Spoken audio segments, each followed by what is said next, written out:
Αν δεν ορίζεις τη γη σου, δεν είσαι ελεύθερος. Αν δεν συμμετέχεις στις αποφάσεις, δεν είσαι κυρίαρχος. Πώς γίνεται να λέγεσαι Έλληνας, αν η Ελλάδα κυβερνιέται δίχως εσένα? Πώς μιλάς για ανάπτυξη όταν πουλιούνται τα πάντα και το χρέος μεγαλώνει?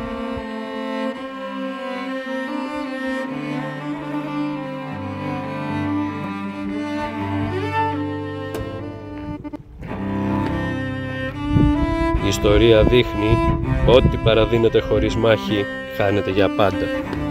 Επομένως, αν δεν αντισταθείς τώρα, θα δουλεύεις για άλλους αύριο. Και τότε δεν θα λέγεσαι πολίτης, μα υπήκοος. Η λογική είναι απλή. Χωρίς λαό δεν υπάρχει πατρίδα. Χωρίς αντίσταση δεν υπάρχει μέλλον.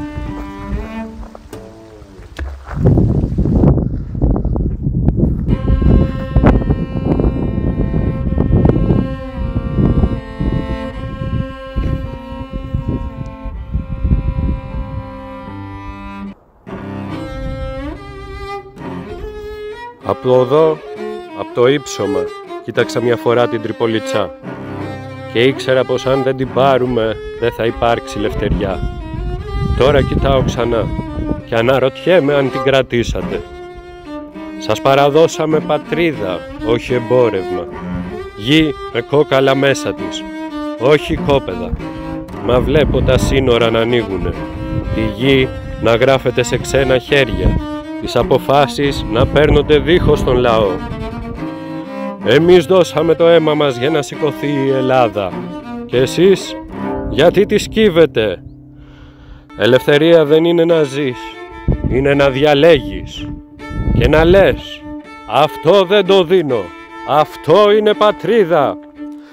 Μην πουλάτε ότι ποτίστηκε με αίμα, μην ξεχνάτε που πατάτε και μην πείτε ποτέ πως δεν αλλάζει τίποτα, γιατί τότε όλος ο αγώνας μας θα πάει χαμένος.